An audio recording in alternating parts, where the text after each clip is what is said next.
Hi guys, Moshe Kanikov here. Today we're in Tzomet Agush. This is a very big intersection in Yehuda and Shomron that connects basically between Jerusalem and to Hebron, where our forefathers are buried. And this is in the center of Gush Etzion. And unfortunately, in this intersection, there was many terrorist attacks, probably over 30. And when I say terrorist attacks, it means car ramming, it means shooting, it means multiple terrorists with knives. Unfortunately, cost us a lot of blood. And what I want to talk to you guys today is awareness, how to prevent the attack in the first place. It could be the best fighter with the best weapons and the best training, but he's taken by surprise, so that's not worth a lot, unfortunately. In this last month, our soldiers managed to stop a terrorist attack right behind over here. This terrorist was coming in with a knife, tried to stab Jews, and thank God they managed to shoot him and prevent the attack in the first place. So that's the most important thing, to try to prevent the attack in the first place. A couple years ago, I was in Jerusalem with a big group behind me of little kids. We were doing like a trip, and I see on the side of the road, I see a young teenager, and I'm walking, and a very good indicator is that you have a suspect and you want to maybe try to prevent the attack in the first place is look where his hands are. Where his hands are and what is he holding. They're in his pocket because he's cold, or maybe he's holding something that could danger you. So I'm walking and I have 20 or 30 kids behind me, and I want to pass the guy, and I see his hand is behind his back and he's holding a screwdriver. Now I put my hand on my gun. I wanted to jump on the guy because I was very close range. He was a young teenager. He probably didn't want to do anything, but that he saw, that I was aware that I saw him, that was ready to go, maybe he changed his mind. So that's the most important thing, to be aware.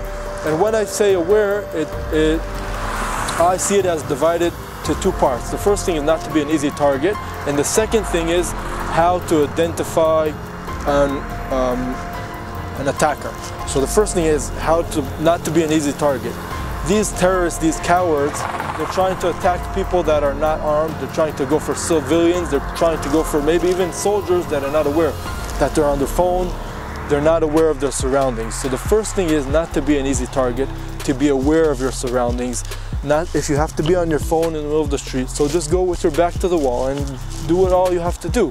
Look around and scan the environment. Don't go with two earphones and you have no clue whatsoever what's going on behind you. Unfortunately, in this intersection, not far from here, there's a shopping center, and Ari Fold, Hashem Yikom Damo, he was a great fighter, and this terrorist was standing behind him maybe for half a minute, and he didn't see him coming, and he managed to stab him. Ari managed to pull out his gun, even though he got a severe injury, charge at the terrorist. He managed to shoot the terrorist, and then he collapsed. And he was a strong guy, but unfortunately he was taken by surprise. So what I want to say is, first, not to be an easy target. The second thing is how to identify an attacker. So I said, look for his hands. Where are his hands? What is he holding in his hands? If you see someone that he's very under pressure, you see he's pacing back and forth, he's sweating, he's wearing maybe a coat in the middle of the summer, he's wearing clothes that don't fit the environment, he's coming from an angle that he's not supposed to be, he's crossing the street where he's not supposed to be. Yeah, all these indicators, if you see maybe a couple signs, oh, maybe there's a danger. Many attacks, like I said, with the hands. There was even a woman terrorist. She had her ID getting checked by a security guard. She put her hand into her purse and managed to pull out a knife. And these things happen, unfortunately, very popular here in Israel, and specifically here in Judea and Samaria. And what I want you guys is to try to prevent the attack in the first place. Be aware, make the world a better place to live. And I hope this information will be good for you guys. I hope you will not need to use it for real. And I'd love to hear comments on this clip. You're welcome to leave them down below. You're welcome to sign up to my channel and hit the bell down here. I'm going to upload really cool stuff about fighting, about survival, Krav Maga, really cool stuff. I hope you guys like this clip. Until then, we're gonna see you guys in the next clip. Until then, I'm Moshe Kanikov with Krav Maga Fight Tips.